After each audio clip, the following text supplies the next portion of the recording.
Whoops. Way! Hello, everybody. Welcome to a brand new 5 Heart Podcast live on YouTube, Facebook, and X. I'm your host, Greg Mahachko. Joining me is the co-host and co-pilot, my wonderful friend, Minnie Hunt. How are you doing tonight, Minnie? I'm good. Wonderful. I'm really good. I'm excited about this show. It's going to be a lot of fun. We have a couple of really great topics for discussion tonight. And we are just eager. It's March. We didn't get a single press conference this week, so we're just going to have to, I don't say make things up as we go, but, well, you kind of put me in charge of the show. So, yeah, we're going to make it up as we go. Oh, gosh. Did I put you in charge or did they? No, you said, hey, Greg, can you do this? And I just completely dropped the ball. That's what happened. Oh. Well, that still doesn't mean you're in charge. No.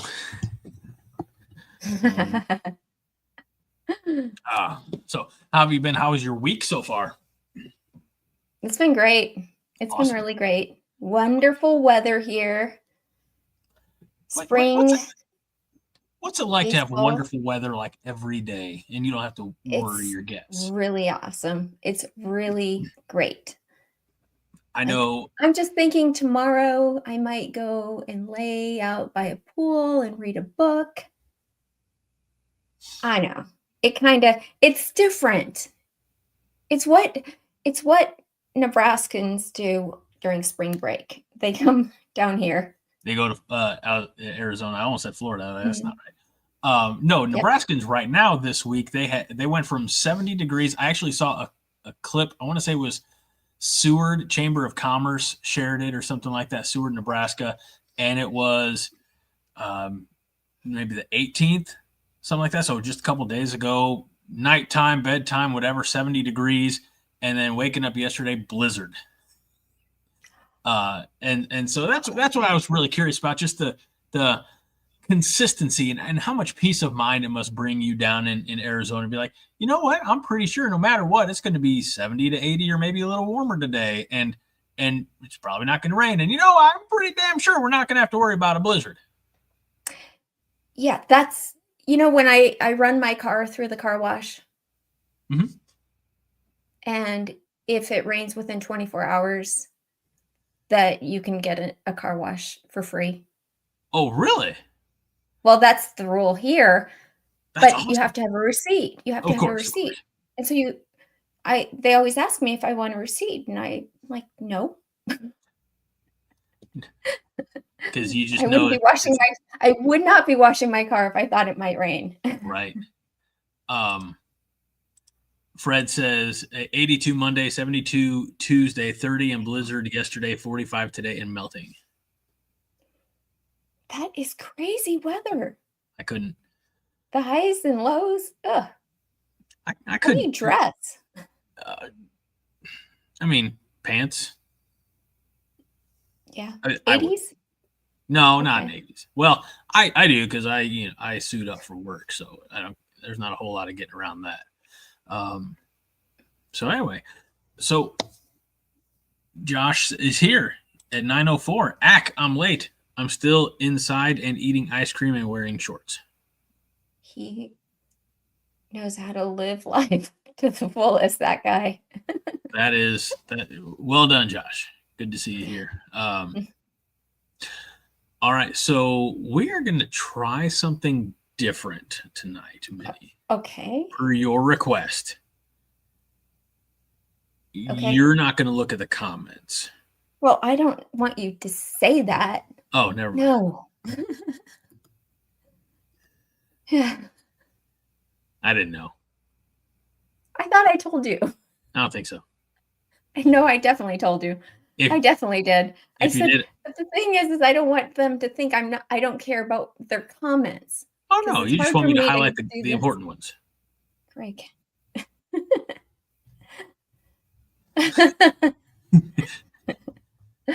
Okay. Josh says, Minnie, look here. At them.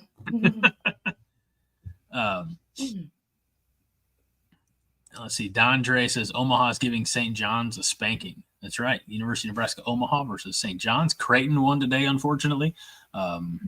So that's it actually it popped up in my Facebook memories. You probably don't remember much about the Tunnel Walk of Shame, do you? What's that?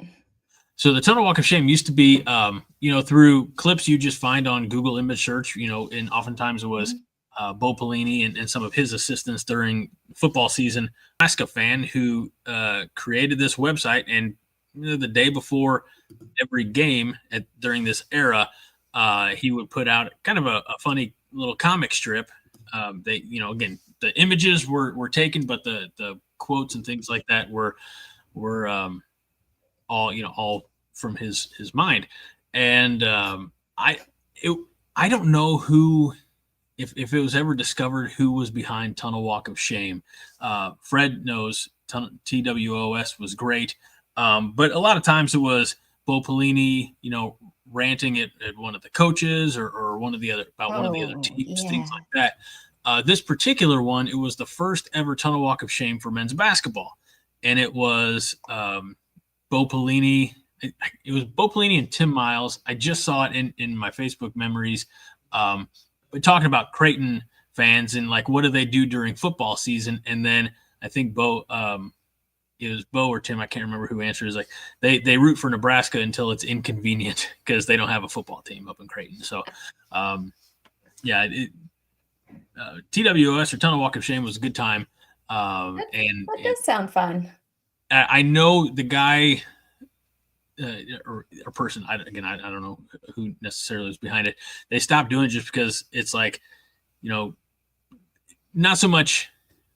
It was exhausting work, and trying to be on your game every week, and it was very time consuming. So, give them the pass that they just kind of quietly shut it down during the off season. I think a lot of us, myself, Josh included, were like, all right, it's the new season, it's the new first game, where's Tunnel Walk of Shame? And he just kind of quietly retired it. So I'll have you, Minnie, and all the great Holgormaniacs, that when 5 Hard is done, I have no intention of going out so quietly or with such dignity.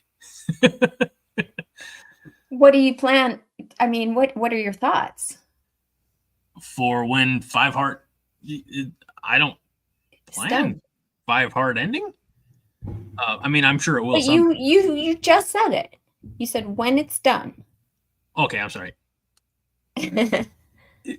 Okay, if it ever, Anyway, okay. I just don't plan on ever just quietly going away. Like if it were to happen, we'd have a big send-off party or something. Oh, for sure. So, like at least a whole season long. I thought you were going to say at least 6-hour-long episode. Get everybody back. For the very last one. A 24-hour. Let's see. Dustin's here in the comments tonight. TWOS started Bo and the Cat, if I recall. I'm not saying you're wrong, Dustin. I don't remember its exact origin. Fred says Bo and company were easy to lampoon. When it got to Riley, that's just punching down. I think you've mentioned this before. It's possible. I have a bad memory. You know this. Yeah, no, I'm sure you have. I just never have seen any of it. And a lot of it would be, Can I look it up? Is it something I can go and look up? Let me Greggle it real quick. Oh no, seriously? No, not really. You can still go to Tunnel Walk of Shame. I'm going to copy this and put it in the chat. Okay. Yeah, we'll go ahead and do that. Tunnel Walk of Shame. It's an old Tumblr. So tunnelwalkofshame.tumblr.com. If go check it out. But it was a lot of fun. All right. I will look at it. It sounds fun. Well, Greg, you successfully delayed 10 minutes and almost 40 seconds of the show, starting the show. That's what I do. I'm an excellent procrastinator. I wonder how long you can keep it going. Oh, how much time we got? You know what, Minnie? What? It's a great time to play our favorite game. What's that? What's Greg drinking today? What's Greg drinking today? Whoa. I think this is less of a game and more of a, I don't know. What do you think I'm drinking tonight? Something else? It better be something else because that's what you said it would be. Well, I'm trying to remember. Last week you said, I'm pouring my drink, that it was going to be something different. It was. I did say that. And it is something different tonight. Okay, let's see. From Murfreesboro, Illinois, which is also home of some really, really great, barbecue. Big Muddy Brewing Company. And look, with the changing of the weather, this is about the latest in the season that I can drink this, but it is winter ale. Ooh. Oh. Here, back it up just a smidge because it's a little out of focus. Okay. Is that like a Sasquatch? What is that? That's absolutely what that is, a Sasquatch. And it's a Sasquatch in Lederhosen. So, usually sounds they, German. I'm sorry? It sounds very German. Well, Okay. So I've had Big Muddy before. Here. Did you know David Matney is here? I saw that. Didn't say his title. Yeah, I didn't say his title, but he's here. Living in Omaha, David Matney, the official realtor of the 5 Hard Podcast. It's great to see you here. He says that Bigfoot is real, and he also gives a shout out to Fred for stopping by his stream. That's right. Ooh. He's not just a Holgormaniac, brother. Mm-hmm. He's his own content creator, and we need to go check that out. So, first swig of all of the real estate needs. He'll give you all the spots you need to know in Omaha. What's it supposed to taste like? You didn't even fill us in. It doesn't really have a description on the label. A lot of times they'll tell you what it's about on the label. It's got some of those wintry spices. Kind of tastes a little bit like a gingerbread cookie, a little bit. So it's got like some clove or cinnamon. That's interesting. It's not bad. That sounds actually really good. I definitely can't drink this, like I said, much later in, because we're moving on out of winter. Today's the first day of spring, Minnie. Is it spring where you live? Really? On the calendar, it is. Outside, it was wear a coat weather today. So tomorrow, I think, is also wear a coat weather. Okay, you did it. Another 4 minutes. Good job. We haven't even talked about you. What's going on in your world? A lot. Okay, well, let's hear. I'm excited. I don't even know. Where do you want to start? Want to start? You've got some really talented and amazing children. Why don't you start there? I do. But I'm sure everybody does. They all think they're talented and amazing. Yeah. For the most part, right? I mean, yes. I would think some of the talented and amazing kids actually join us every once in a while, like the Matneys. They follow Papa Bear. We hadn't seen old Papa Bear in a while, so I don't know if we'll see Sam. And Anthony. Or Angel. You Mama always Bear. Forget Anthony's name. Anthony doesn't come around as often. He's not as... Oh, boy. And that's probably why he doesn't come around as much, because I always forget about him. So. All right, Greg. Yes, Minnie. Yes, I have 3 daughters. They're all very busy doing their thing, mainly school stuff. It's the end of the year, and those teachers really just pack it on. Oh, do they? Oh, it's so bad. When I listen to how much homework they have, although the youngest said she doesn't have any homework tonight. I don't know if I believe her. We're just going to go with that because I have to tell you, I can't even do their math homework now. After 5th grade, I can't do it. Yeah. My oldest is in 3rd grade, and they're doing multiplication and things like that. He's supposed to have a math test tomorrow, and we got an email from the teacher today about how it was going to be some, like, I don't remember the exact words, but teacher assisted test, so that they can really get the concepts before they move on to the harder stuff next year in 4th grade. So that's awesome. So, but yeah, we're getting. He does well. I hope so too. He and I, we worked on some math. No, we worked on spelling this week. We worked on math last week. Could have been better, but I hope I helped him learn it in the way that they're trying to teach these days. So yeah, it's different now. It's not the same math that we were taught at all. It's the thing that's so confusing as a parent. Like you go and you try to help your child, and you're like, how is your teacher teaching you this? Wait, what? Right. This is not how I learned. No. Yeah. They call it the core math. It's a nightmare to learn. Well, I can think of no better way to kick us off 17 and a half minutes in than a comment. That's why people show up late. You know that, right? Because they know it takes you a while to get started. I mean, it's fine. You gotta, like those classic cars, you gotta warm the engines up a little before they get going. That's you. Yeah, we'll go with that. So our first, I'd have to scroll up. Let's do it.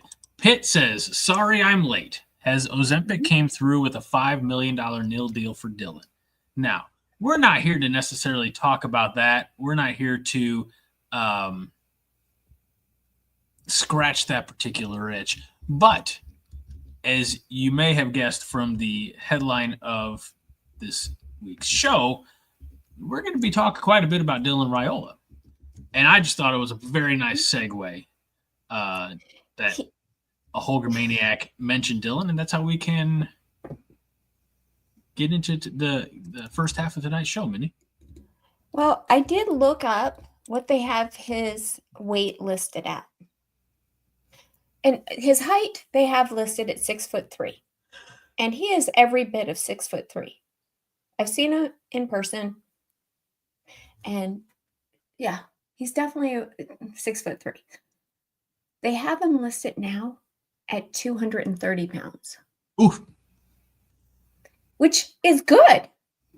Because, right? Isn't that what Matt Rule said? We don't want a 240-pound quarterback. That's 10 pounds lighter already. I mean, come on. So was it the Ozempic that was getting the job done? Let's just say it's hard work. Okay. I'm sure. Jeez. Well, we're going to kick off this Dylan talk by giving you good people a reminder as to how things went for Dylan in his first year. As a true freshman from Buford, Georgia, Dylan threw for 2,819 yards, 13 touchdowns, 11 interceptions. Now, we have discussed this in great detail. Not all of those interceptions were directly his fault. He had a 63.8 quarterback rating, which is good for 54th in the country. For the golden arm from, I mean, technically, I guess he had Buford, but also Arizona. And where else is he from in his biography, Minnie? Texas, Arizona, and Georgia. Okay. I guess the reason I say that, I feel like Detroit is in there somewhere as well because of all the time his dad spent. It should have been. As a Lion. It should have been. But he was too little, I suppose. I feel like when his playing career is done and he goes into professional wrestling, like many quarterbacks do, they'll bill him from Detroit. You sound like you're a little bit more hardcore when you're from Detroit than Buford, Georgia? I don't know about You're that. from Detroit. Go ahead, Minnie. I'm sorry. I was talking over you. No, you go ahead. What were you going to say? I would say, if you want to be a professional wrestler, you say you're from Detroit. If you want to be a NASCAR driver, you say you're from Buford, Georgia. That's a good point. That's a really good point, Greg. Especially if you play for Georgia. Now, what were you going to say? Just that, I don't know, because Georgia seems to have a pretty good football team. But yeah, they have. Maybe not. Maybe not. Okay. We'll go with not. It popped up. I know this is only very tangential, and then we'll get back to Dylan talk, but it popped up in the reels or something, the algorithm, Husk guys, which is, by the way, they're a tremendous follow on social media. They have great Nebraska Cornhusker content, including like the Husker football play of the day. And I believe it was yesterday. It was Tommy Armstrong, DeQuincy Enunwa, the 99-yard touchdown catch against Georgia in the bowl game back in 15, I want to say.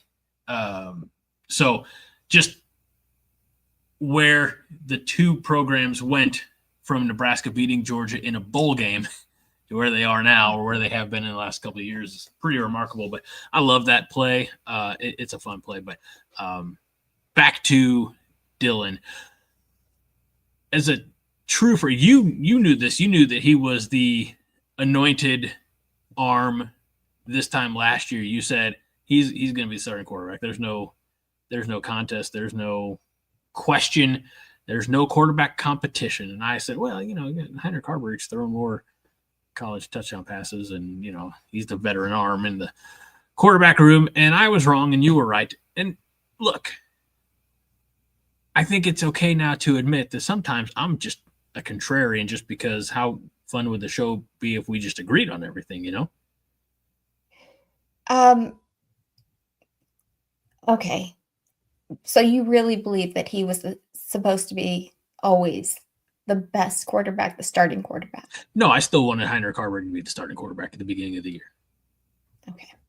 Well, he had his chance before. And right. the thing is I was looking at it, and somebody, I don't know if this is, now don't take this for like gospel, please. Okay. Because it's one of those things that I read on a chat, down in the underground of Husker world. And it said that Heinrich Haarberg came here as a tight end. Then he switched to quarterback, then back to tight end, then to quarterback, then to like he switched so many times from tight end to quarterback. It's happened before. I don't know if this is accurate. I haven't heard anything like this other than reading it that one time. I feel like he came to Lincoln as a quarterback when we had Mark Whipple, who says, I'll never use him as a quarterback. And so, Heinrich said, whatever I got to do to get on the field. Eventually got on the field as a quarterback, and then got bumped back to tight end for Dylan. So I don't think it was tight end to quarterback to tight end, quarterback to tight end. I think it was quarterback to tight end, quarterback to tight end. So I'm going to have to excuse myself for just a second. I'll be right back. I will do a great job of talking to everybody else. No, that's I don't know if I even want to. I also, Mr. Matney, I'm gonna cue that one up for later. Never mind me's here. How are we doing tonight, folks? Well, I'm doing pretty good. Never mind me. How are you doing? Minnie's back. Sorry, I had a child that needed some assistance. Oh, okay. The one who doesn't have homework. Well, never mind me. We'd like to know, how are we doing tonight? Minnie, how are you doing tonight? I'm doing good. Doing really good. Really, really, really, really good, because it's beautiful weather here. Sun shining. It's not windy, like 6 mile per hour gusts if we get them at all.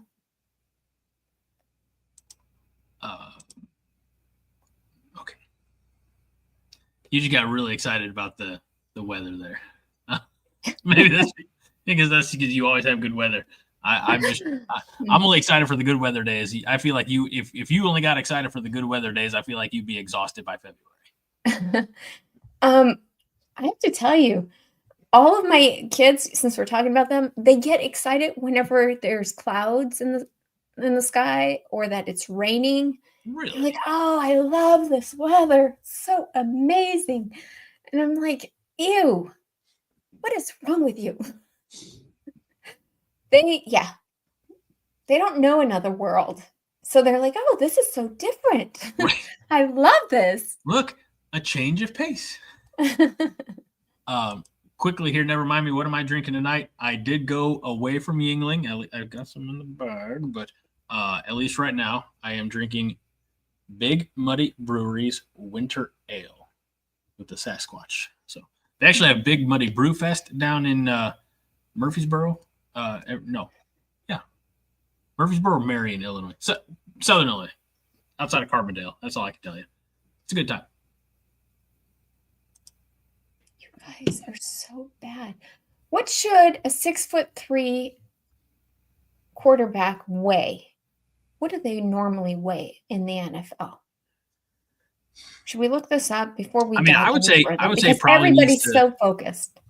A lot of it too. Let's not forget it's not just what you weigh, but how's the weight distributed.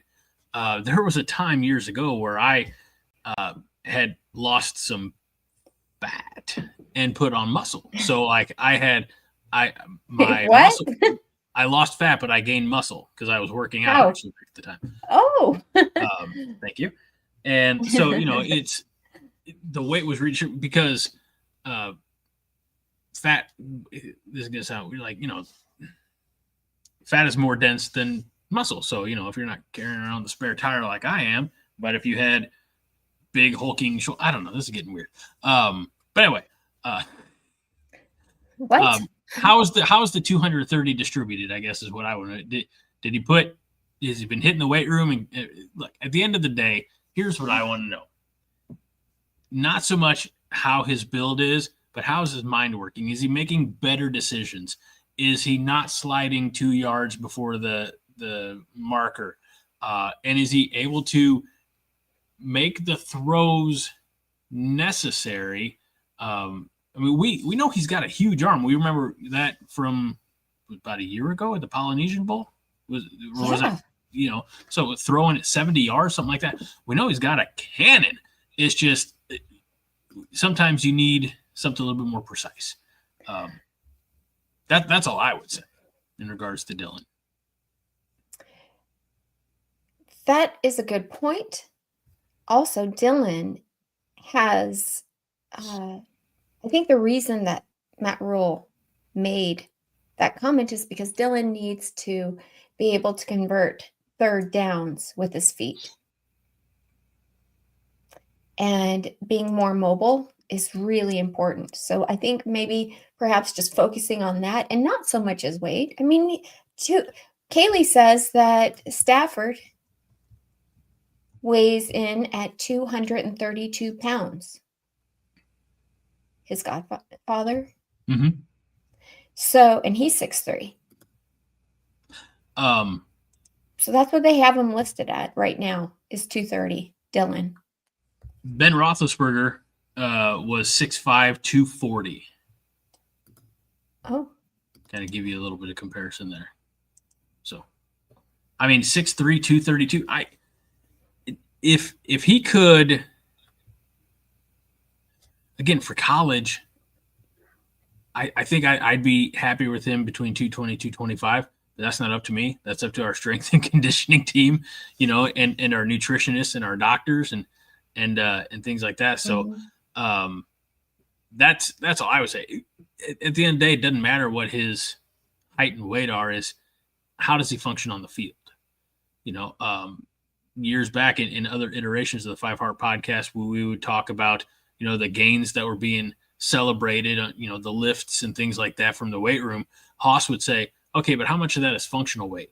If you got a lineman who's, bench pressing this or squatting this, what else, how much of that is functional? If you can squat, great. Hopefully you can get up off the line, but you get to the point where you're, lifting too much, then it becomes counterproductive to what you're trying to accomplish on the football field. So, again, at the end of the day, is whatever height and weight he is, as long as he's able to, make the plays on the field and stay healthy, I would say.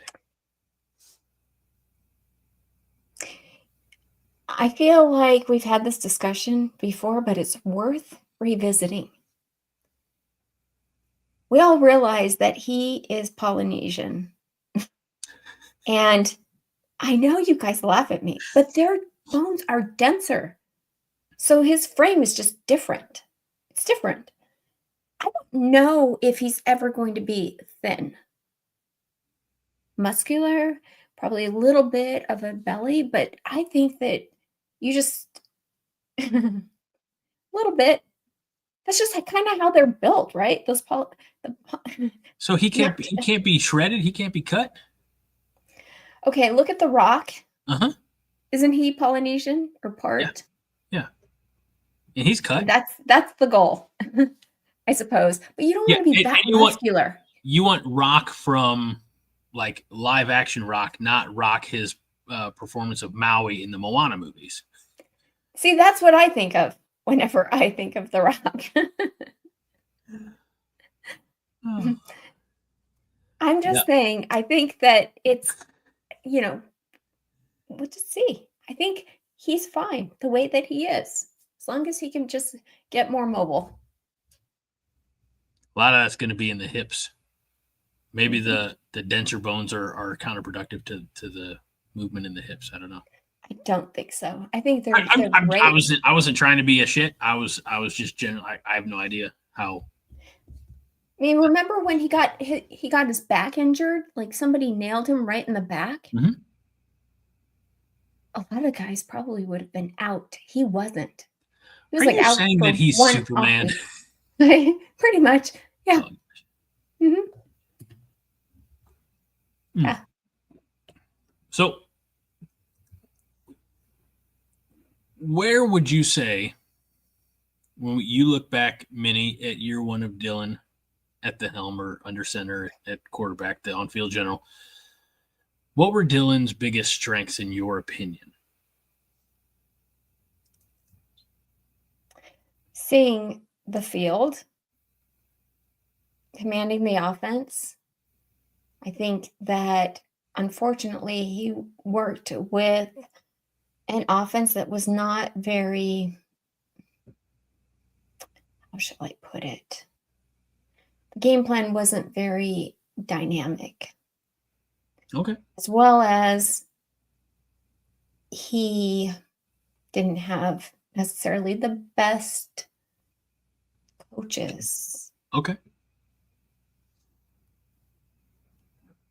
Not that I think that our offensive line coach is fantastic. I think this is the year that you're going to see a huge jump on our offensive line. I also am hoping for the best with the wide receiver room, especially because we got, Dylan Raiola, he mimics his game after Patrick Mahomes. And we got the guy who works with wide receivers from the Kansas City Chiefs. So I just feel like we are definitely headed in the right direction for him, for Dylan to succeed. When I look back at, what is now 14 months, let's say, of Dylan on campus, because he was with us all of the spring last year, right? Mm-hmm. Some of the pros that I see, some of the pluses, some of the strengths, they're not all necessarily between the sidelines. I think he's a great leader. I feel like, I never got the feeling that the moment was too big for him. I feel like he accepted accountability really well, which I really appreciate. I think everybody on the team, even on the coaching staff, has done. I think that's a Matt Rule thing that trickled down. And he has a way of, I think, rallying people around him, from some of his recruiting efforts and things like that. Like he was kind of for a while there, he was an unofficial recruiter. I think that, to his credit, he made the best of kind of to piggyback off what you were saying, a messy situation. I'm excited because I think, quite honestly, I think he's getting an upgrade in talent around him. And I'm excited to see what he can do with all this new college football experience under him. But I would say, I think for me, it's more the intangibles, that helped define his freshman year. And I love everything you said, by the way. He is a leader. And Fred Sacco points out that he can mimic. He says, I can mimic my basketball game after Michael Jordan. That doesn't make me MJ. It doesn't, because, you're lacking a couple of things, Fred. And to compare Dylan Raiola to Patrick Mahomes with the talent, arm strength, whatever you want to call it, that quarterbacks have, the precision, he has all that. So I don't know. I just think that that's fine to compare him to that. I think what you're trying to say, and I've seen Space Jam enough to know that what Fred is lacking is the North Carolina shorts that Michael Jordan wore underneath his Bulls shorts and Team USA shorts, and the Toon Squad shorts that were really integral to his success. That's what Fred's missing. That's the only thing that Fred's missing, right, Minnie? Right, Minnie? Absolutely. Okay. That's what I meant. You don't want to. I got your back, Fred. I won't let anybody forget that you don't have the North Carolina shorts that Michael Jordan needed in his career. I'm not shaming you, Fred. I would not do that. I'm just saying it's a fair comparison. That's all. Dylan and Patrick. That's it. I would really like, and I know this is not going to happen. I would really like for Dylan to get a haircut, buzz his hair off, whatever it would be.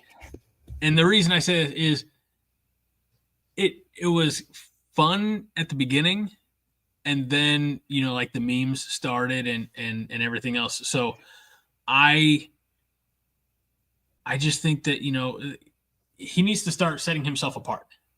Because there's a very high likelihood that here in a couple of years, Dylan's going to go to the NFL, and then you're going to have Mahomes and baby Mahomes in the NFL at the same time.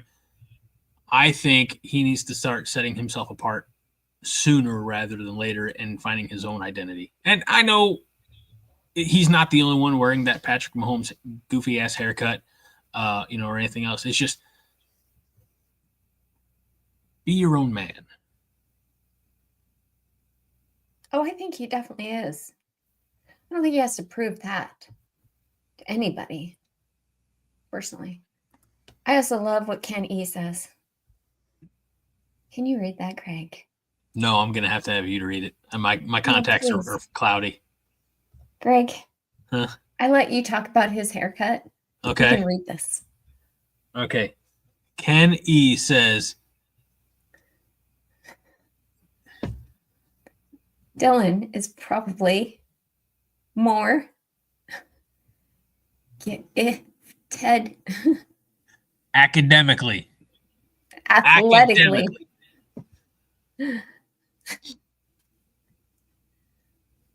Dylan is probably more gifted athletically, is what Ken E states. Now, whether or not that's true, we'll never know. I think Ken E knows what he's talking about. Just saying. I mean, it's hard to say. Again, we won't really know who's the better quarterback until Dylan gets to the league and they go head to head. And that's really the only way to determine who's better is in direct competition. Yes, and I have to say, never mind me. I know.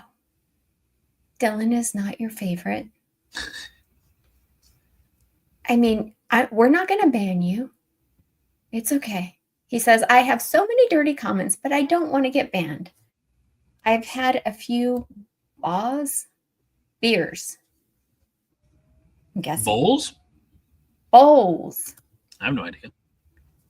Bowls. I think it's bowls. Yeah. Okay, so go ahead. I was going to say, when you look at 2024 Dylan, mm-hmm.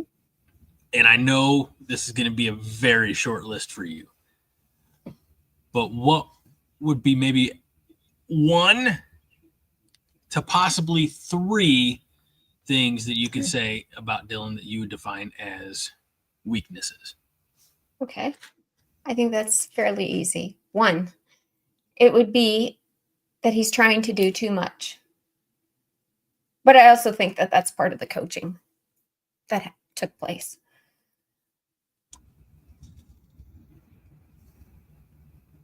Okay. 2, I would say he should probably get rid of the ball a little sooner in some situations. And 3, I just wish he was more mobile. That would have made a big difference. I'm going to... I mean, nobody's perfect, though. So he's pretty good. He's pretty close. You're right. Nobody's perfect. I don't know if I'll go so far as to say he's pretty close. I would say I would agree with you on the mobility, and situational awareness. The big thing everybody likes to harp on, and I'll say it here one more time, and then I'll stop talking about it till next week, is sliding a yard or 2 shy of the marker. Dustin says has a hard time finding. He's never going to live that down. He's not. I mean, until he starts doing it consistently, I would say I would, amend this from Dustin. He keyed in on like the hot route too frequently. Like he would leave the huddle and have an idea of who he was going to throw the ball to, and never took his eyes off that. Never shifted focus. He needs to consider all of his options. Getting rid of the ball faster. Or I'll say this: I think that the way he would throw the ball away last year was an improvement over previous quarterbacks. There are some NFL quarterbacks who don't throw the ball away that frequently. If he could, that was really good. That was impressive. So I mean, if I want less, loss of yardage plays. If he can, get the ball out faster, throw it away, scramble for a yard, maybe just something that the ball's again I'm in my mind in this scenario, like first down is that way. That's the way the ball's got to go. Putting the ball back that way, that's not helpful. You got to stay on schedule. You got to stay ahead of the sticks. So. Yeah. Yeah, that was a really good point. I appreciate that. What?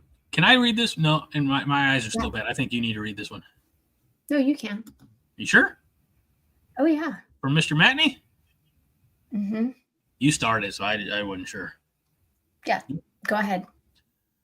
I at least get to announce living in Omaha, David Matney, the official realtor of the 5 Heart Podcast, says, Minnie, the way you view Dylan reminds me of a parent whose kid is never at fault. Mm-hmm. I have no problem with that.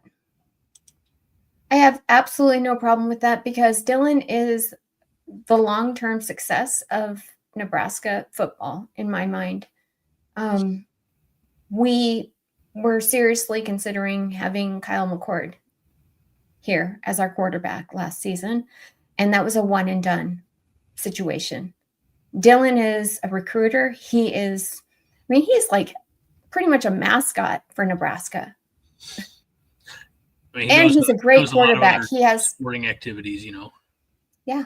He has tremendous potential if he gets everything around him right. So, yeah, I do. That's okay. Douglas, you have a great comment there. I want to talk about it a little while. I want to try to stay, so stick around. Pitt says Dane Key will be a good 50-50 dump off. Dylan will learn to put it up for him. Mm-hmm. Oh, yeah. And, yeah, that's – Nebraska had some receivers with size last year. We talked about last week Isaiah Nayor and the freak statistics that he put up at the combine. Just couldn't catch the ball when he needed to, at times. Jamal Banks, I think he was our leading receiver last year, but again, didn't always catch them when you need to. If we can get just somebody that we can throw the ball up there and know that he's going to go up, high point the ball, and then the important thing is getting in the ball, not overthrowing him. I know there were a couple of costly overthrows we had. I'm not going to put any single loss on Dylan's shoulders, like the Illinois. There was another one where he overthrew. So I'm not going to do, because it's a team effort, and I'll say that I'm not here to I don't have to speak for anyone, but Matt Rule would tell you it's not a one-man loss, it's not a one-man win, it's a team loss, it's a team win, and it takes 22 guys out there, 11 on offense, 11 on defense, special teams being what they are. But they'll have to figure it out. I'm not levying any single loss on any single guy, because there are circumstances leading up to that. The Illinois game, could talk about John, the place kicker guy, and the place kicker guy. That's the technical term now. Missing the field goal, but so many circumstances led up to that point. So there's not a single win or a single loss that can be blamed or credited to one player. I'm not going to do that to Dylan or any of these other guys. It's but to have the ability to maybe that more dynamic receiver like a Dane Key who can go up and high point the ball and be athletic and catch it routinely, that's going to be huge for Dylan. Mm-hmm. So. Yeah, I think we can blame last year's losses mainly on the long snapper. We didn't have a long snapper last year. Exactly. We were supposed to. We're going to have a long snapper this year, and he was the number one long snapper in the transfer portal, which means he was the only long snapper in the transfer portal. Guys. And we also have, as Justin pointed out the other night, like the best special teams coach of all time. And that's all he's doing now. That's it. That's his whole focus. That's it. Let's see here. Fred says, serious comment number 2. Somewhere I missed serious comment number 1, so that's interesting. There's no single loss we can put on Dylan, but we may have stole a W or 2 midseason starting Heinrich instead. Interesting. Josh is back. What I missed. Okay. Fred says, Josh, Michael Jordan shamed me, said Dylan was his own man, even though he's a Mahomes clone, and she dipped into Minnie the Greek territory. I'm sorry. And Pitt says, I blame all the losses on Minnie. She wore the wrong wig. It is not my fault. You guys ought to know that by now. If I had anything to do with a loss, I'd ban myself. I'd take the hit. I would. I'm trying to think of what does this show look like without Minnie? It's definitely less organized. What is going on there, Greg? Did you push on your... My contact did a thing. Ooh, are you All okay? right. We're good. We're going to drink some beer and power through. All right, good. That's what we do around here. We drink beer and we power through. That is. Shall we turn the page to 2025? Absolutely. Absolutely. What are your Dylan Raiola expectations? I have huge expectations for him. Number one, I don't think... Oh, go ahead. I was going to say, let's start with easy ones. Let's just do over or under. You think he's going to throw more passing yards this year than last year? You think he's going to go more than 2,819 yards? I think he'll have every opportunity to, yeah. Well, that's a very non-committal answer. I just want you to... Well, that's just how I am. Absolutely, he will. Absolutely. Only because we didn't have the opportunities last year, because we didn't have all the pieces in place. I mean, we just didn't. Come on. Really? Do we have to rehash everything? No. Do you think he'll throw for more than 13 touchdowns this year?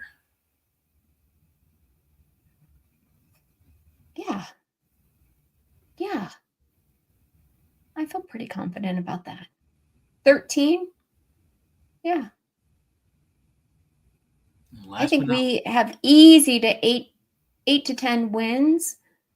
And I would say the key to us winning those is scoring more. So, yeah. And then how about interceptions? You think he'll have less interceptions than the 11 he put up last year? Okay, that's ridiculous. Depends on the defense that we're going against. Okay. And I can't remember the schedule right off the top of my head. Okay. Here's what some of the Holgormaniacs. Oh, I'll say it again. What people are throwing out. I love this.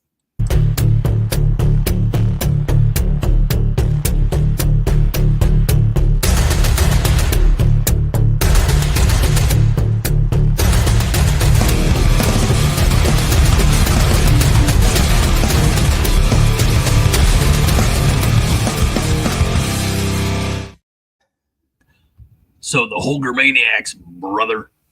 We got Fred saying 3,200 yards, 28 touchdowns, 12 interceptions, 6 rushing yards, which I think that's just funny.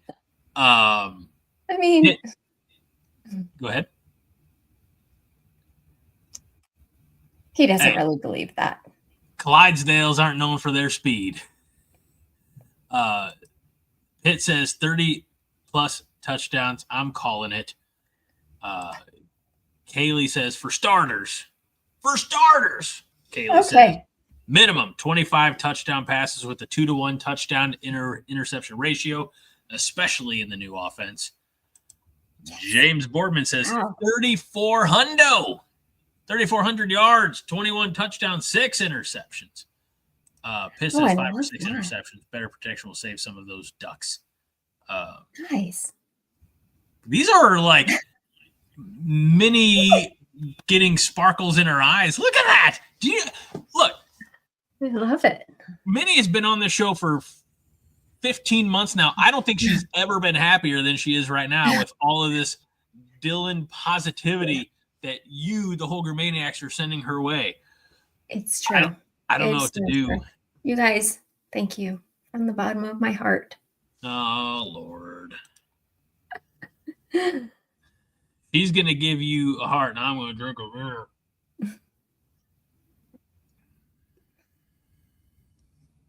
I don't, where was it? Douglas says they're going air raid. Look for huge numbers from Dylan. I don't know if that was ever actually confirmed that they're going full air raid. It might be a new version of the air raid as it evolves in 2025 in the Big Ten. I don't think you can go air raid, full air raid in the Big Ten. I just don't think it works. I love how they were starting to throw to the running back towards the end of the season when Holgorsen took over. And I've noticed that Dylan and Emmett Johnson are like that lately. So we'll see. I want you to think about something. Now, we know it gets cold in Nebraska. Mm-hmm. There is a possibility that Nebraska has one, maybe two truly cold road games.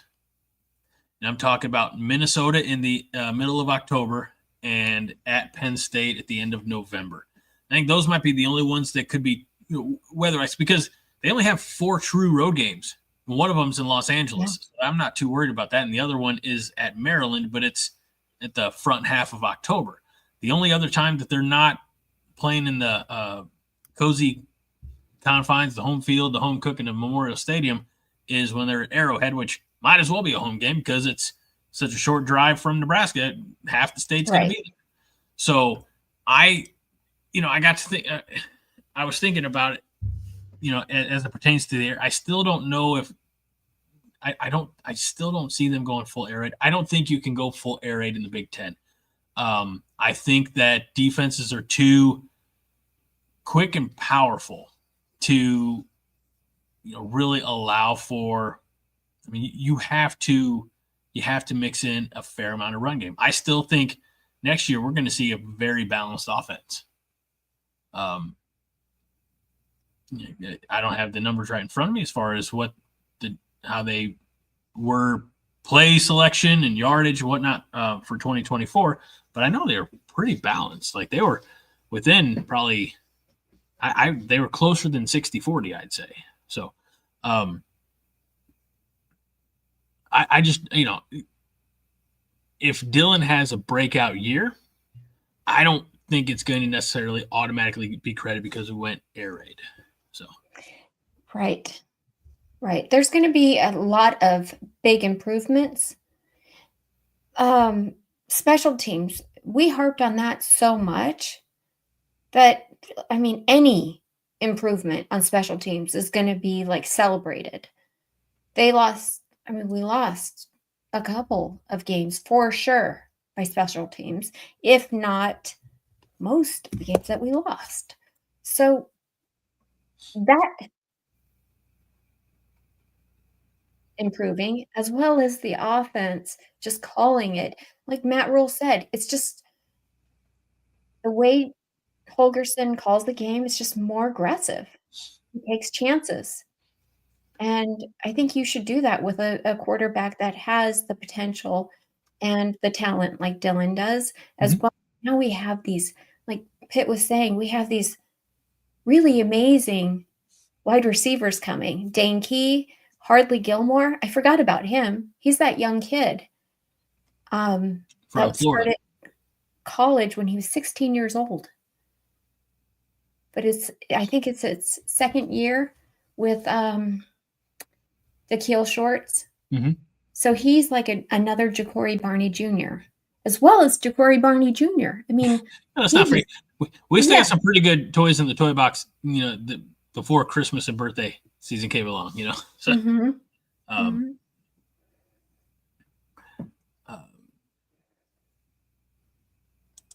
Fred says the air raid won't be the panacea, just competent play calling. This should win us a few games we'd have lost if we had Marcus Satterfield running it.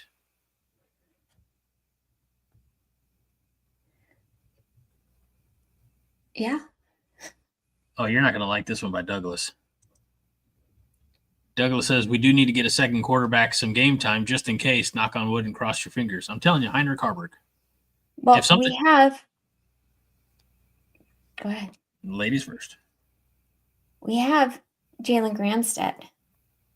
And he, remember, because of the rule change, guys, he can play. The NAIA years do not count. No, I thought you meant JUCO years. I don't know about NAIA.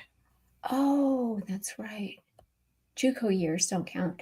But for some reason, he does have eligibility. I guess he always got Heinrich. He's coming back. Um, No, it's Jalen Gramstead is the backup. And then we have the other guy from Purdue. Monty something or other. I don't know. Aaron Keene is here. Says, I was told this is where the Church of Dylan of Latter-day Raiolas meets. Am I in the right place? You are. Yes. But we're going to give you a playbook and send you around door to door asking people if they want to talk about their Lord and Savior, Dylan Raiola. So, some of us are going to go to hell. I'm going to save that one, Mr. Matney. That's a good end of the show, or at least end of this topic discussion before we get some more fun stuff.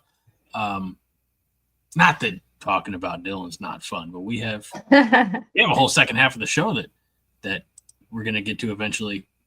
Yeah, this is going to be fun. So as we move to number 3, Minnie, if you're following along the format that you did in 2 minutes, and I contributed absolutely nothing. The future of Nebraska, what has he, a.k.a. Dylan, pronouns pal, brought to the table? And this time I do want to there was one that I feel like I starred. I hope I starred.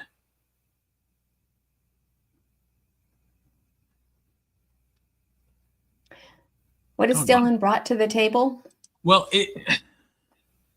I don't know. We talked previously on this show about how, with Dylan, we will get back to national relevance, Big Ten champion, maybe college football. I think those are all great aspirations, but if you'll allow me, and I never do this, you know this, Minnie, everybody knows this. I never put on the hat of realism. I put on the hat of ridiculous optimism. But I think what Dylan is going to bring to the table for the future of Nebraska football is he may not get us to the promised land. He'll be like Moses. Moses got the Israelites out of Egypt, right? But he was not able to enter the promised land himself. So Joshua had to lead the Israelites into the land of milk and honey. Dylan, I feel like he's going to get us on the doorstep, but his successor, I feel, could his take brother. If that's the way the cookie crumbles. But I feel like, the cornerstone may be Dylan, even if the whole house isn't built yet. Does that make sense? I think that is wonderfully said, Greg. Great analogy.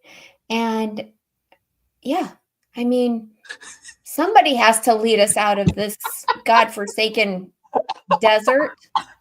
What are you laughing at?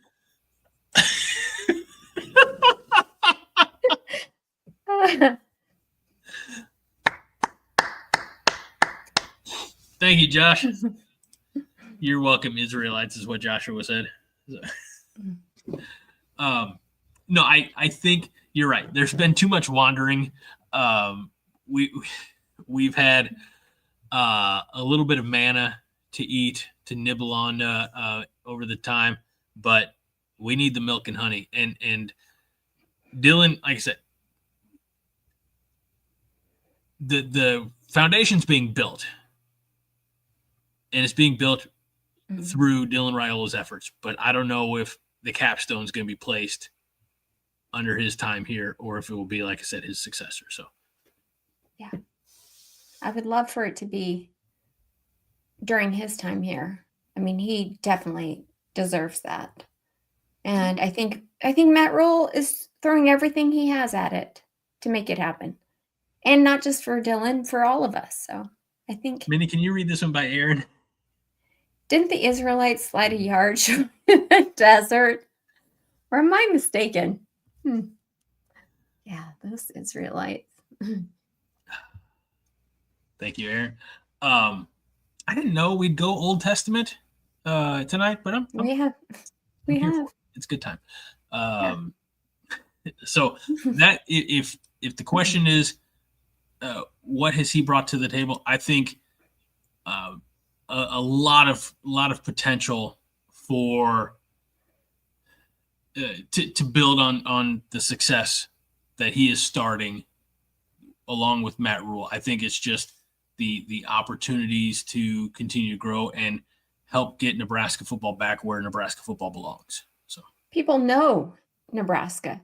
He made us relevant again because the number one quarterback in the class of 2023, just up and deciding to come to Nebraska, made us relevant again. We didn't have that kind of success, not for a long time. Yeah. And we weren't getting it by any other way. So he made us relevant nationally. People know who we are. Recruits know who we are. Yeah. That was actually my next question is, so a little too whispery like to my beer. I think you jumping ahead, or maybe because you have the outline there in front of you.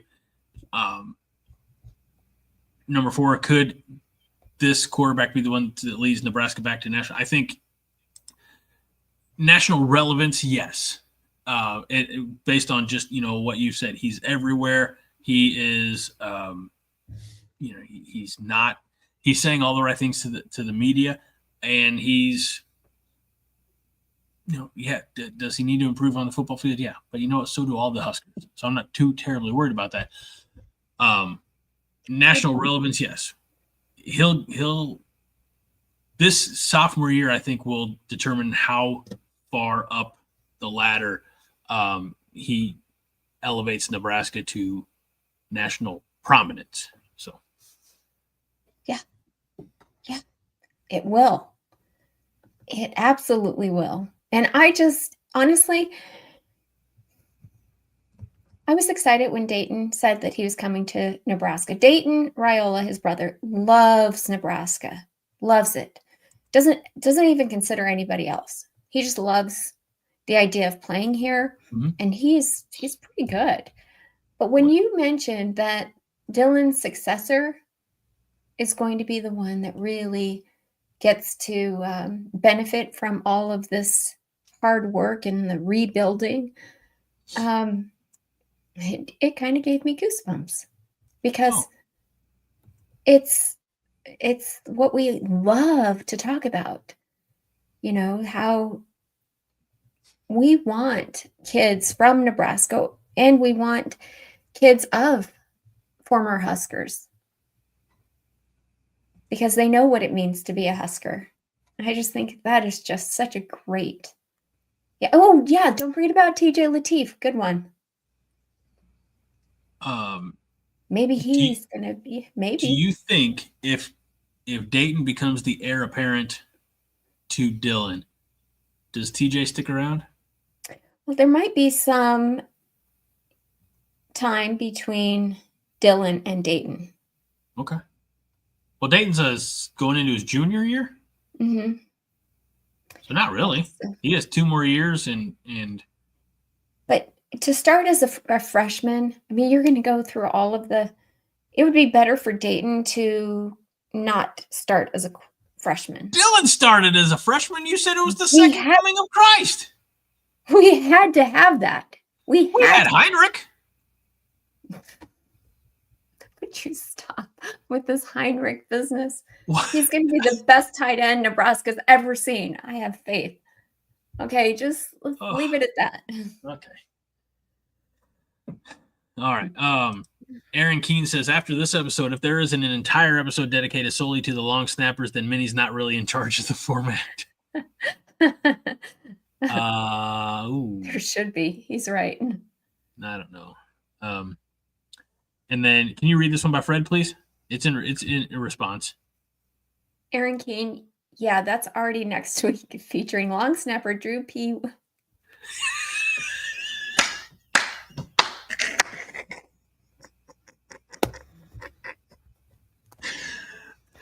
Guys, you should know by now. this close. This close, Fred.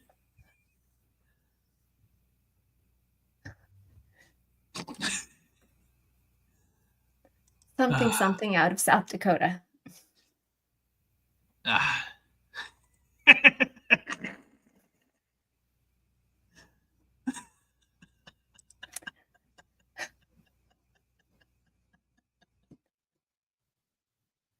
What? You guys, seriously, you're like 12. You are literally 12. I am so bad. Pitt awards 2.5 points for the attempt. Fred says, almost. I'll make it more covert next time. And Minnie, are you blushing? No. No, you have to try harder. Oh, that was good. All right. Let's take a look at what we got next. Perfect. Let's shift gears completely, Minnie, and talk infrastructure. Okay. I love this. Nebraska's Memorial Stadium. Yes. Okay, so I have a couple of pictures from, I guess this is like not Memorial Stadium of old, but like vintage Memorial Stadium, let's call it. Okay. Oh, let's get rid of that. I'll take care of that if you want to discuss. Thank you. Yep. Okay, so in this picture, we have old school, Turf. just that, yes, and that N, that is not the block N, it's just the old school N, and all just simple writing Nebraska Huskers. Mm-hmm. Red on one side, white on the other. Nothing on the outer perimeter like there is now. AstroTurf, as James Boardman says. Mm-hmm. Mm-hmm. So, and look at all that red. Isn't that a sight? Mm-hmm. It just makes you so proud. Okay, so here are the stadium renovations as they have kind of discussed. So right now they're planning on tearing down the South Stadium after 2026. I don't know if that's been changed, but currently what's been discussed going on is including red end zones, which made us all go, wow. You don't have a rendering of that? Well, I have some renderings of what I think they should look like. Well, before we do that, before we get to our designs, okay, can we share?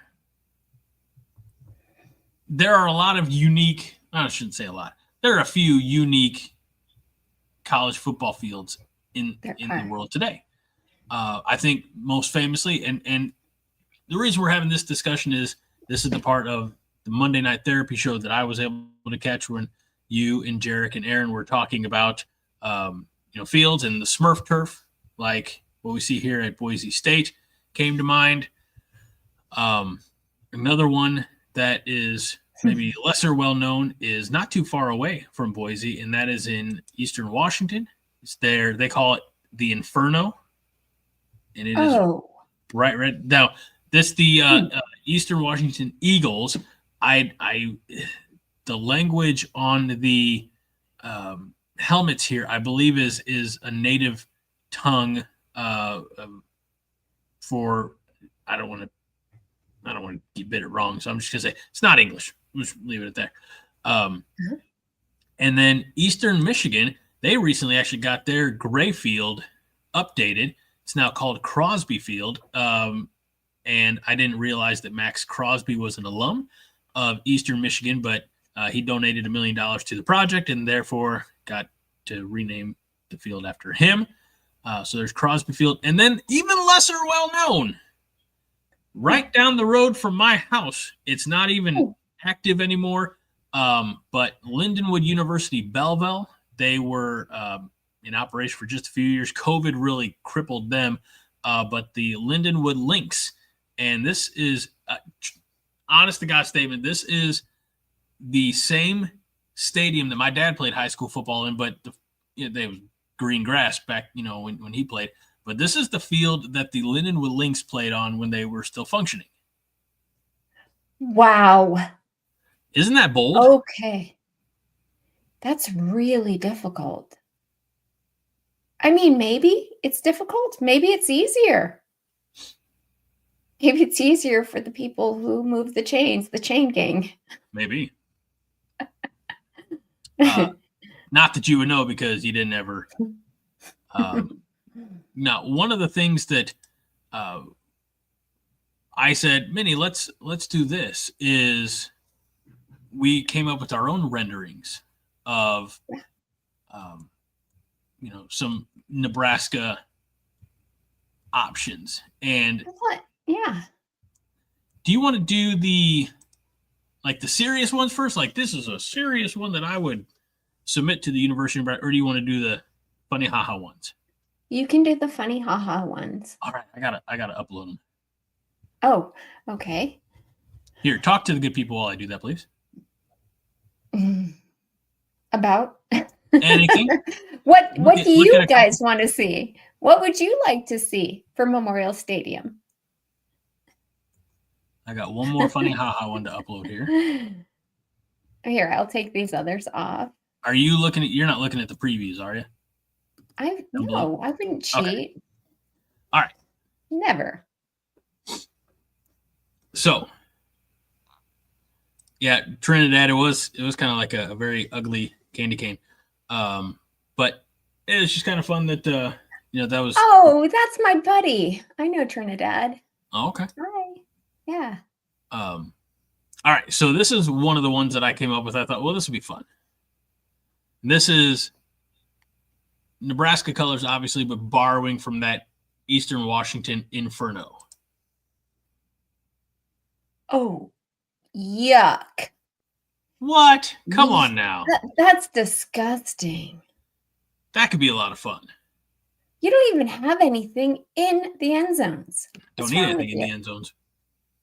Obviously. It's kind of, no. All right. I mean, I appreciate the effort. I blame. I said, what do you want to see? David, Mr. Matney wants to see wins. Kaylee wants to see winners on the field. All right, so that was one rendering I did. Well, Pitts Mike thought that was hot. He thought he liked that one. That's hot. Oh, wait. Kaylee, how about an all-black field with white lines? Now, the reason this is highly impractical is because all it would do is absorb the heat. It would be, I feel like it'd be like playing on a blacktop surface, but I came prepared. Boom! Shut up. Tell me that's not badass looking. Okay, that may be one of the coolest that I've seen ever. I'd play on that field. Yeah, I think it would be unbearable. I think it would be unbearable to play on that type of surface. No, it would. But it looks badass. We'd have to have all night games. Right. Look, I'm surprised that this is getting the traction. It's cool. Greg, you did a great job. I'm impressed. What I would really like is for that to be just a welcome mat that I could put at my front door. Okay. But I don't think. Yeah, that would be the best welcome mat. Welcome to the Boneyard. That would be really great. Boneyard. I love it. Now, the last funny haha one that I made, shoes would melt early. Yeah. That late August, early September game be rough on the feet. Okay. And then this one is the epitome of funny haha, Minnie. All right.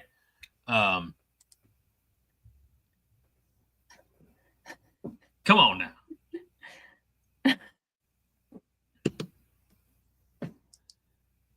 You couldn't help but run to the end zone on this field.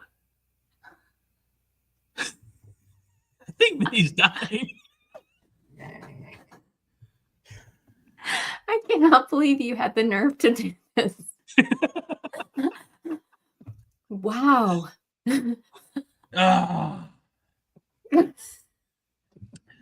Actually, you know how difficult it was to get this one as precise as I did.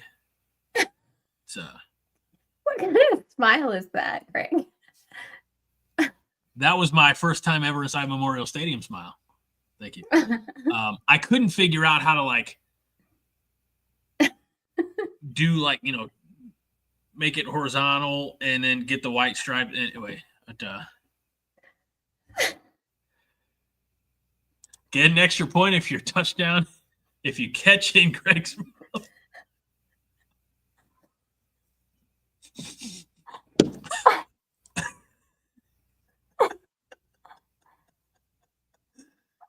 I can never forget this image for as long as I live. This is good times. Mm-hmm. All right, let me get that one done. All right, so far this is the leader. Now, I don't know about that. Hold on. Caleb was to go back and say, how long before someone teabags this? Minnie, do you remember what we talked about on previous episodes about what a teabag is? Yes. Okay, just making sure. I do remember that. Good times. Thanks, Kaylee. I had thought about that before I put my face up there. Now I feel awkward. Oh, that is so funny. I'm crying. That was just too good. Minnie, I would love to see one of your artist renderings. Are those all of yours, or did you do more? No, those are my funny haha ones. I have a couple of real ones. Oh, great. Well. I mean, your funny haha ones, for the most part, they were actually really good ones. And I can see they're better than the ones I did. No, let's see them. Okay. Well, there's reasoning to all of them. Yes. Here's one. Because it drives me crazy that your grass looks like real grass too. It is. It drives me crazy that it says Nebraska, then Huskers on the other side. Because of what I read before. Remember the guy's like, nope, we're the Cornhuskers. So I thought, okay, well, we'll present it. And there isn't another football team in the whole state. So yeah, we could just go by the end. Oh, claim the whole state. Nebraska. I like that. Yeah. And I like the black outline around red. Go ahead. You're next. Okay. All right, let's go with, this is the first rendering that I did. And I like it because I'm a big sucker for that script Huskers. So that's really nice. That is nice. Very vintagey. Yeah, I like it. Clean, Mm-hmm. It's pretty. Let's see. I do like it. Oh, no, we'll say that for we'll reflect on the comments here in a bit. Oh, nope. All right. I do like that comment. Yep. What? Oh, yeah, that one? Mm-hmm. Okay. Yeah, I have more to say about that. All right. Well, I've started. We'll kick it here in a few. What's your next one there, Minnie? Okay. All right. So, yes, going vintage. I got the Huskers in the middle and just Nebraska in the end zones. Still nice. I like it. Yeah. I see. You like the black outline for the end zones, I see. I love black outline. I think it's sharp. I think we need to utilize as much black as we can. Less white. Unless it's directly against red. Like the lettering there looks really good. Mm-hmm. So would you even do the black outline around the Huskers in the middle of the field? Yes. Okay. And in fact, I did do a version where I had the outline of the state of Nebraska around the Huskers in black. Kind of I like like this better. It's cleaner. how the basketball court looked at one point with the That's state what outline. reminded me of it. Yeah. Yes. Let's see. Trinidad says, "What about black end zone and numbers?" Mm-hmm. Which I don't have a rendering for that. My final rendering love that idea. would be. It would definitely be different. I don't think any team has that. It's just I don't know how. Ooh, What do you think about this? This is what it's going to be. Oh, okay. I didn't know that. I mean, it's just typical Nebraska. I don't think they're going to change the way it says Nebraska Huskers. I wish they would, because that kind of bothers me. You want to say Cornhuskers? Well, do you mind if I show you my last one? Please. Oh, okay. Yep. Just Nebraska and then Cornhuskers. Is that okay? I like it. I like the I like the perimeter, the outline. Again, it pops, Mm-hmm. No, I do. I'm not entirely sure how I feel about the black outline around the N in the middle. Well, the reason I did that is because it didn't look right with just the white, especially when you're looking down like a bird's eye view. You need, just to give it harmony, balance. But if you're looking at it from the field, not a bird's eye view, it may be okay not to do it.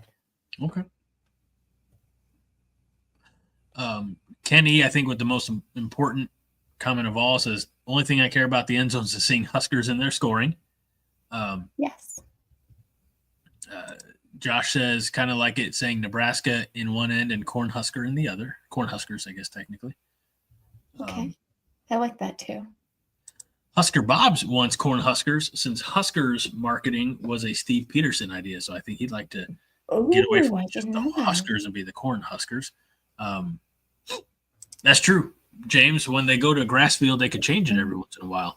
I have been on site at times when coaching staffs were painting the 50-yard line design. The amount of talent and effort that goes into that is pretty remarkable. And you got to do it about every week, ahead of the game. So yeah, when they go grass, they could theoretically, go with different looks throughout the season. I don't know. I feel like that would probably be a dumb NCAA rule of like, if this is the design for the game one, that's got to be the design throughout the entire season. I don't know the accuracy of that, but I feel like the NCAA is petty enough that they would have some stupid rule like that. Mm-hmm. Well, they did say this past season that you can start putting like sponsors' names on the field. Did you remember that? No, I didn't say that again. I'm sorry. You could add sponsors to the field, the names. So we'll look like a NASCAR car again. That's two NASCAR references this week. There were a couple bowl games that kind of did look like that. So, I mean, I guess the institution's got to get their money like this. Yeah, I like it like this. I just like simple. What is do you have any more? No, I'm out. I'm done. You're tapped out. Okay. So, do we have a favorite, guys? Because I worked really hard on this. Pitt says no sponsors on the field. Damn it.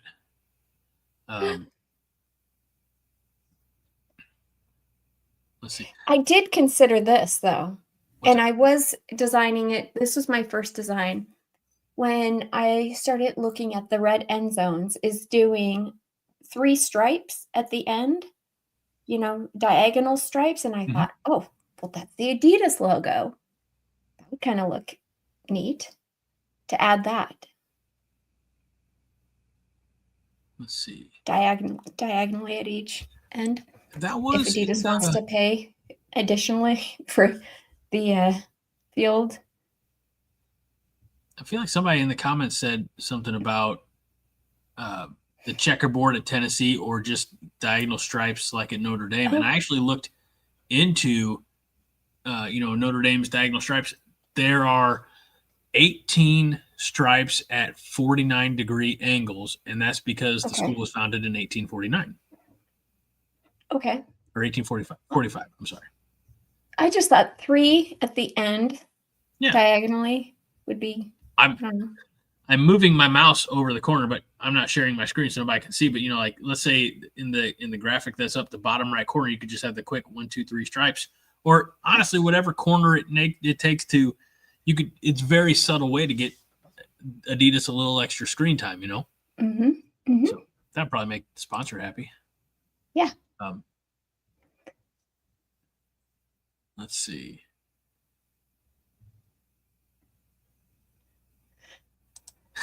Aaron says, sorry, I'm back now. Had to have an impromptu therapy session after that Mahachko end zone design. James says, red and white checkerboard would look like a sponsorship for Purina. I know that's what I thought. Knoxville, Tennessee, or, the Volunteers have their, orange and white checkerboard. We should make the parallelogram. Is that the same one you were looking at? Yeah. I was like, it'd be weird if we could do something like trippy that made it look like an optical illusion to people watching on TV. But I did look. You know how the grass is cut one way, so it's dark green and then it's light green. Okay, yes. So I did see there's a design where it's like two-tone red, and I thought about doing that in the end zone, kind of the same. Oh, okay. Just back and forth like that. Yeah. Very nice. Yeah. Husker Chuck says the Big Ten logo will probably have to be on the field somewhere. I was this close to including it, but I thought, I don't know if we need to get into that many details. All right. How about the Berkshire Hathaway end zones? Nil opportunity. Come on, Warren. It's a good one from Diamond Dave. Warren Buffett does have, but Warren's not spending his money. I don't know if you know that or not. Let's see here. Mutual of Omaha, no. Hey, we don't want any financial organization. We don't want to muddy our waters in that regard. I mean, the most that we can contribute is corn. I think I don't know if I would want to see it on the football field, but I like the idea of that on the basketball court. Because I think you have corn that's ready to be harvested. It's kind of got that brownish wood grain look. I think that would look better on the basketball court than on the football field. Really good. BFOTS Josh Hansen says we had 1890 on there for a few games. I remember that. So I think honestly the design that's the favorite by a landslide is this one here. No, Greg, it's the where'd the other one go? Oh, there it is. Everyone loves that. That is killer. And that brought up, let's see. Kaylee says, honestly, if they could play football in Phoenix, they could probably handle a black field. You said you had thoughts about this. Thoughts. They have a dome. Nebraska needs a dome. Oh, well, there you go. That was I honestly thought that there would be more thoughts. That's it. Okay. I mean, I hate to even say that because I know there's people that are like, whoa, what is she saying?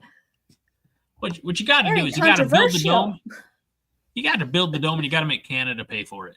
That's all, really. I don't. Oh, here it is. Steven said, just do like Tennessee or Notre Dame end zones. The red and white checkerboard was Purina and Notre Dame. We talked about their slash marks there. So I'm going to remove that. I'm going to fix our screen. He said. Trinidad says red field with black numbers. That would be cool, but I don't see it happening. No. That's too out of the box for Nebraska. Be fun though. It would be fun. Let's see. Blaine says, "Sorry, Greg, I'm in the Cornhuskers or nothing camp, so I love that. tolerate just seeing the Huskers."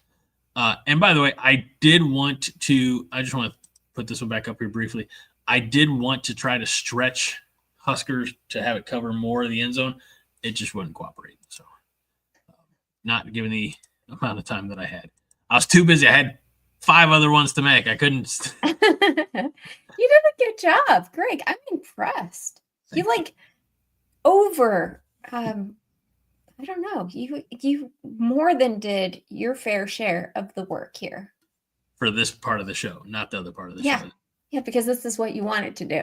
This is the part of the regarding the one with me in the end zone, Josh says that's the hardest I've seen Minnie laugh on the show. LOL. I'll never forget it ever. And Pitt said he wants that one as a bath mat. John should have it as his bath mat. Josh? No, John. Oh, John.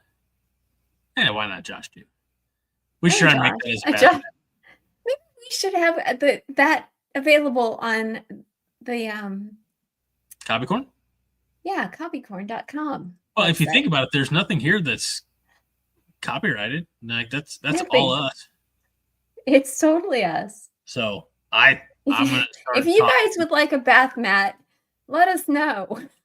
I can't wait to hear all of your stories about Greg. I missed the toilet. I peed all over you, or whatever. I don't know. That went to a weird place. I apologize already. Just my second Squatch beer, Fred. Just my second. Let's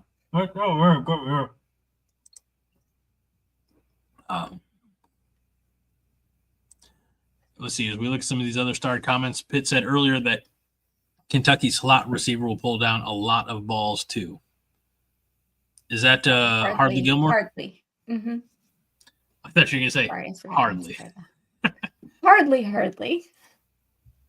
No, Hardly Gilmore is going to be a player for sure. I'm excited to watch him. We got back-to-back questions here from Mr. Matney. We have missed you, sir, and we're glad that you're back.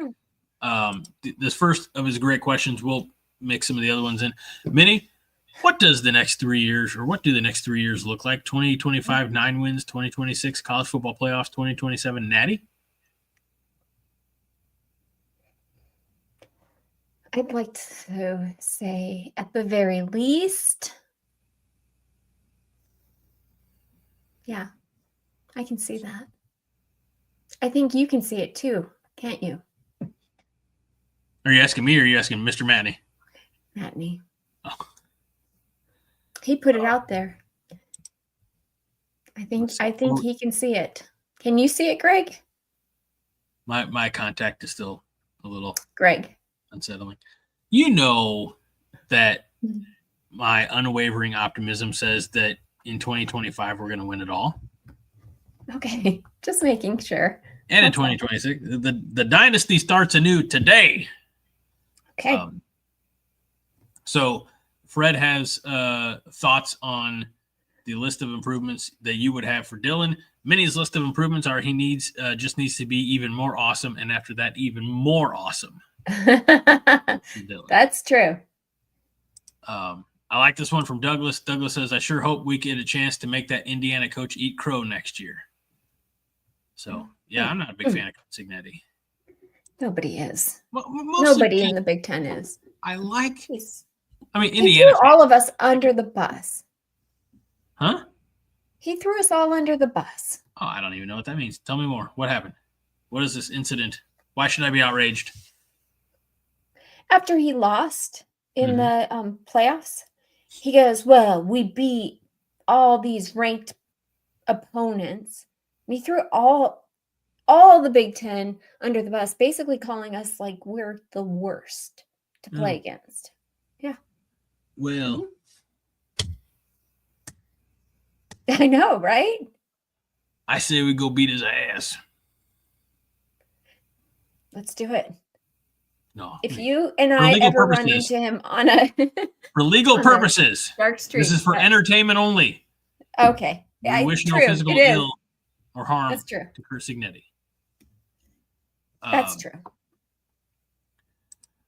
Living in Omaha, David Matty, the official realtor of the 5 Hard Podcast, says, serious question. Will we ever get back to a point where we're pissed about a 9-win season and fire 9-win season coaches? I have never even understood that concept. I think... Well, that's what we did to Bo Pelini. Nebraska fans are insane. I think everyone needs to just simmer down always. No, because that's what we did to Bo Pelini.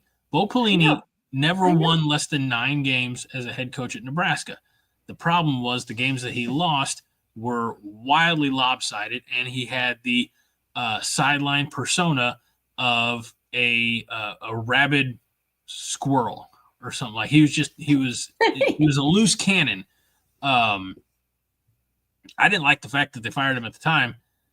However, with the benefit of hindsight, even with the benefit of hindsight of the last 10 years, it's still difficult to say that it wasn't the right decision because he's not coaching anymore. He's not even coaching at Youngstown State. And head coaching was not, it's not his life's purpose. Defensive coordinator, sure. He didn't need to ever be a head coach. Honestly, I don't think he wanted that responsibility. So I hope that he had a good one from Mr. Boardman there. I hope we get back to the point where we are so set on the expectation that 9 wins isn't enough that we have to remove another head coach. But that's probably going to be 30 years down the road. Yeah. Just telling you now. I'll be dead. I don't care. So. All right. Okay. James Boardman says September 4th is Bo Pelini Day. 9-4? Mm-hmm. 9-4. Fred says Fred says there's someone who makes custom Husker bath mats testicles, I believe. Yes, I read it before. Yes, I read it out loud. That one's for you, Fred.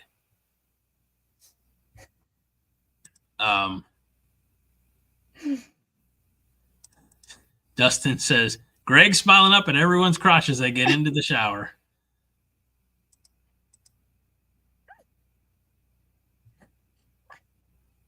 Greg, I just can't even imagine what came over you when you... Honest to God, I was going for the most possibly absurd thing I could think of, and that was my own face in the end zones. So, thank you, Dustin. Now you have given me nightmares because there's a lot of droopy balls that I would have to look at. So,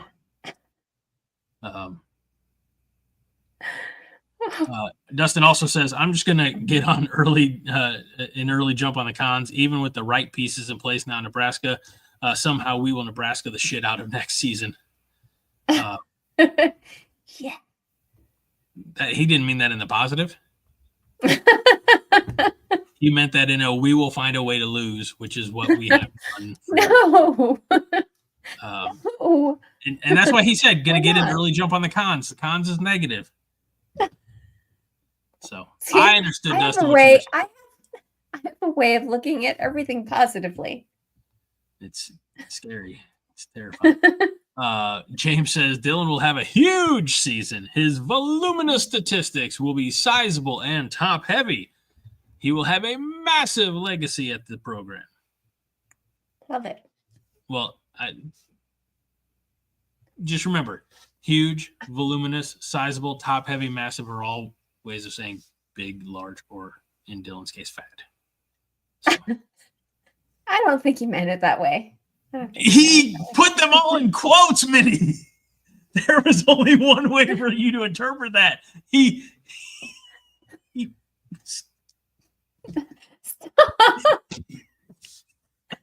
I don't think he meant it that way.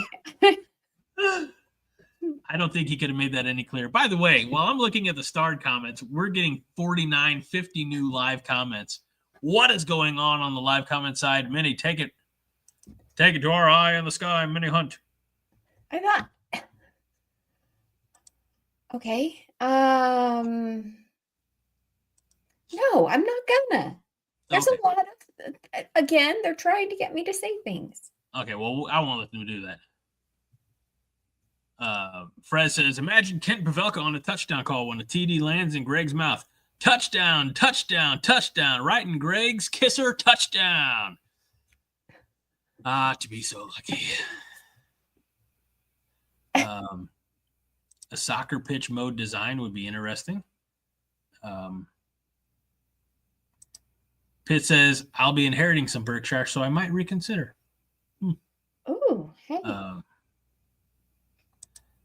Living in Omaha, David Matney, the official realtor of the Five Heart Podcast, says the closest we can get is the Ricketts. They're fans. I know, but the Ricketts are not terribly well liked, I think, by most of Nebraska. Let's see. No, we're going to keep moving.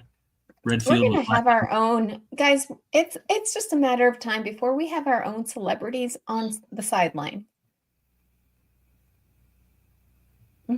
It is. Didn't Patrick Mahomes go to a game last year? Oh, did he? I can't remember. Is he a celebrity? Patrick Mahomes? Yeah. I wouldn't necessarily call him a celebrity, would you? I would. Okay. I'm not a fan necessarily, but I would call him a celebrity, yes. Okay.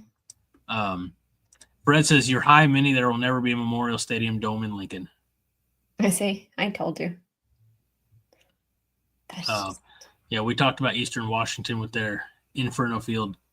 Husker Chuck, if you didn't see it, check out the mock-up from my red field. Boom! How about those? How about your eyeballs now? Oh, the blood. Moving on. Let's see. Corn Huskers, Huskers. Oh, Blaine says, Corn Huskers, Huskers, what's next? The Husks. Sometimes we played like husks or shells of our former selves, so that might be more appropriate than Huskers. Greg, that is uncalled for. I'm sorry, was it inaccurate? Our job is not to bring people down, okay? I just talked about how I'm the unwavering optimist, and earlier Where's your optimism? I had my moment of being a realist, and we have not always played to the legacy that was created at the University of Nebraska. I say we, like I'm not there, but the recent teams have not always played up to the legacy. Mm-hmm. Therefore, they were shells or husks. Moving on. Yeah. Is there a Five Heart Theater tonight? You missed a really good one last week, Mr. Matney. There almost was, but there was this extracurricular activity that Greg got so excited about. I did. And now that we have some interesting fellows in our coaching our coaching staff. Some great personalities. I can't wait to do some more of those. Husker Chuck says instead of the fog machine, we could emerge from popcorn for the tunnel walk. I think, well, it's probably a little too Iowa. I hesitate to even say it, but walking out of the tunnel like you're walking out in a field of dreams, where you're walking out of the cornfield onto the field. I don't know. There's a world where that could work. It could be beautiful. Let's see here. Kaylee says, if the Matt Rule timeline stays true, Dylan will look less like Moses and more like Alexander the Great. Well, hey, look at that. Another true story. Very few people realize this. Another Old Testament figure, Alexander the Great, gets brought up quite a bit in the book of Maccabees.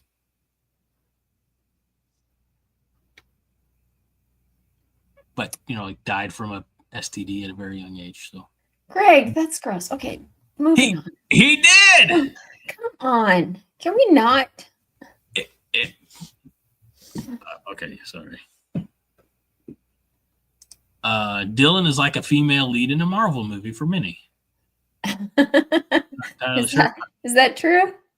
I don't even know. I can't really correct or change that one. Let's see.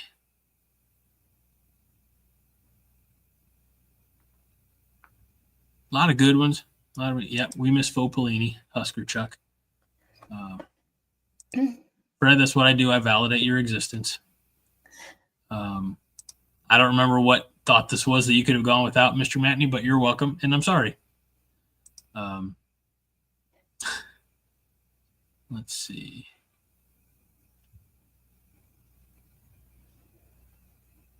Why is Dylan the only one exempt from Minnie's fat shaming? Now that's an interesting question. From living in Omaha, David Matney, the official realtor of the Five Heart Podcast. Why does Dylan get the pass, Minnie? I don't fat shame. You guys think I do? I don't. I was your first victim. No. How many times have I said, how much have you lost? Wow, you're looking quite svelte. Like I've definitely. Yeah, why do you think I had to start losing weight? Because of all the fat shaming a year ago. I felt this tall. I feel so small. Hey, I wanted to bring this up. Speaking of hair changes, you guys want Dylan to change his hair? You've changed your hair. Your bath mat hair is different than this hair. Yeah, it's true. I'm spending less money to get it cut now. So that's what you want Dylan to do? No, I will be okay if Dylan used the number 2 guard clippers and just bzz, bzz, be done with it in 2 minutes and move on. I think he has. I think the entire football team should do that. I think the entire football team should move through there like the beginning of Stripes, where they're all sitting in there, or any 1970s or 80s. Oh, like Marines? Yeah, where they just all sit down. They're all in a barber chair, 5 or 6 at a time. They all get a buzz cut and move on. Let's go. You know they have a barber there in the new facilities. I'll tell you what, if he's not taking the number 2 guard to Dylan's head this offseason, then he's being overpaid. Number 2 is like that. Yeah. Isn't it? Like a 1/4 inch. No, it's too long. Whatever. Buzz it all off. I don't care. No guard. I don't care. Get rid of all the hair. Everybody starts clean. Everybody starts fresh. And then what? There is no individuality when you're on a team. Oh, I like that idea. I mean, I do like it. I don't think it's going to happen, though. No, of course not. I mean, we have guys. You saw Deshaun McAuliffe. His hair is like longer than mine. His hair is like in his eyes. You can't even see like this. He's like that. Let's see. So we were talking about celebrities, and if Patrick Mahomes is a celebrity, Douglas says Larry the Cable Guy. And again, James says, is he a celebrity? Is big enough for you? Is he? You don't know Larry the Cable Guy? I don't. Stand-up comedian who was on the Blue Collar Comedy Tour with Jeff Foxworthy and Bill. I mean, I've heard of him. But no, guys. He was Mater in the Cars series for Disney Pixar. I mean, Texas has Matthew McConaughey. That's the type of celebrity I was talking about. I'm sorry. Wow. Wait a minute. We got Bud Crawford. That's true. Boxer from Omaha. We do. I just think you're asking an awful lot. Yeah. It says Johnny Carson's corpse should attend more games.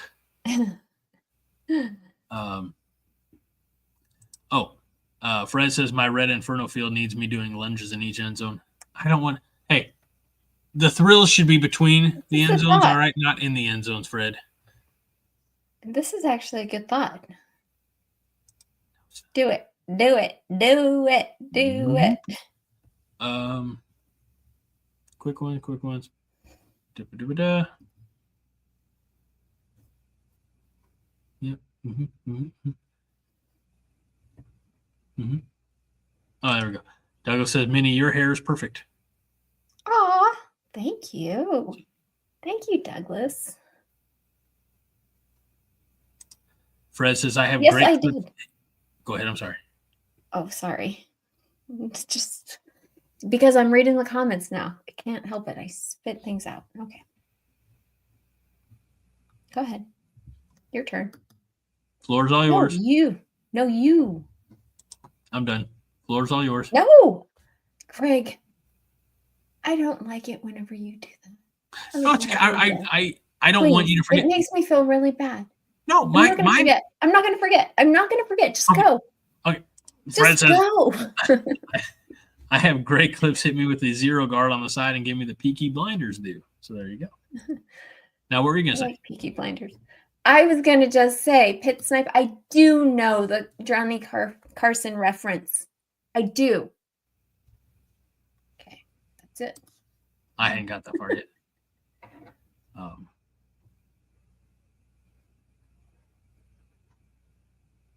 I also think that we're not too terribly far away, getting back to the field here, from having like a video board or some type of augmented reality that you can watch on TV that would have almost like an animation in the end zone. I mean, we're seeing it already in a lot of the NFL games with like what Nickelodeon is doing, and I think even Disney, things like that, how they're making it more of like kid friendly. So I feel like there's a way to, I don't know, just you can have, look, if you can put the yellow stripe on to mark the where the new downs begins, you can do that in the end zone. Just have like a digital overlay. So I'm just saying, with enough money, we could probably get Greg doing lunches as a repeating GIF on national television someday. There you go, everybody. Mm-hmm. There you go. Mm-hmm. Okay, Greg. Oh,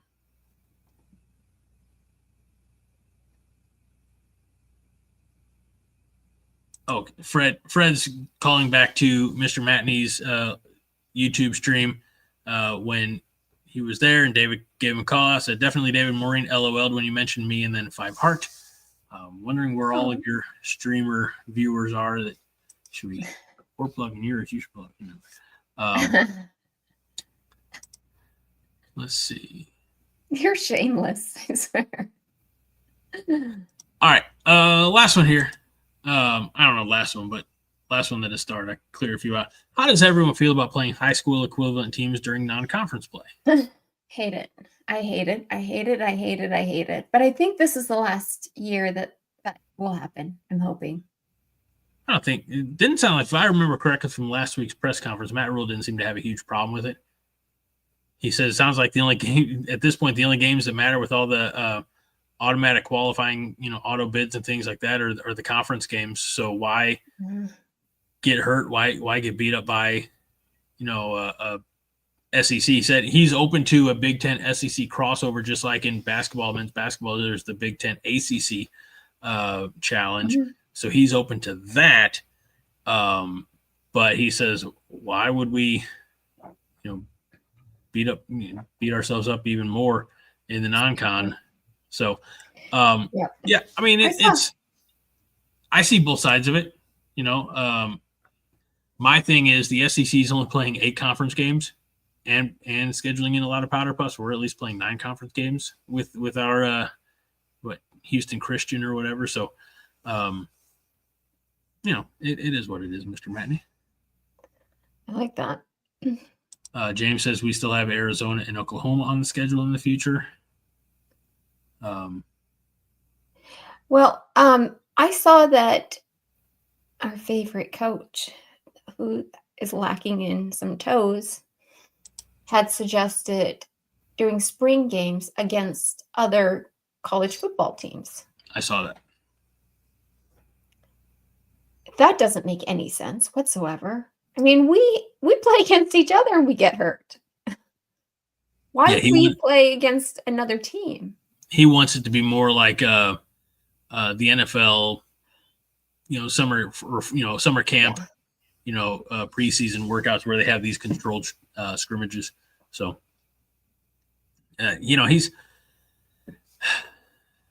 he's just still out there trying to make a name for himself.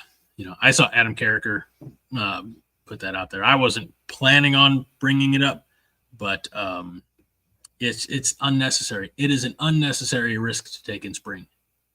So yeah, done. And Mr. Matney, I do remember hearing about the days when the toughest teams we faced were the ones were the teams we faced during the week at practice, not on the weekend. Going back to the 90s. So, yeah, I mean, it doesn't seem like that long ago, but honestly, it's 30 years. So, where are we trotting out a national championship team at some point this season, Minnie, for the 30th anniversary? Let's do it. Okay. No, I thought you meant this team that we're putting together. No, 2027, I think we decided, right? Greg, you said you were an eternal optimist when it came to the Huskers. I am. Where's that at? Come on. You're right. 17-0. Woo! Thank you. And on that note, it's been 2 hours, so. Is it go home time? Wrap it up. Yes, please. Let these good folks go. Ladies and gentlemen, boys and girls, Nebraska Cornhusker fans of all ages, it has been our duty, our pleasure, our privilege to entertain you and inform you for these last 2 hours on a Thursday night. And we know that there are plenty of entertainment options for you. We are so glad that week after week, you choose the Corn Nation YouTube, Facebook, and X channels and the 5 Heart Podcast for your entertainment purposes. For myself, Greg Mahochko, for this young lady here, Minnie Hunt, this is the 5 Heart Podcast. We remind you each and every week that 5 Heart is all the heart you need. Minnie? And go Big Red!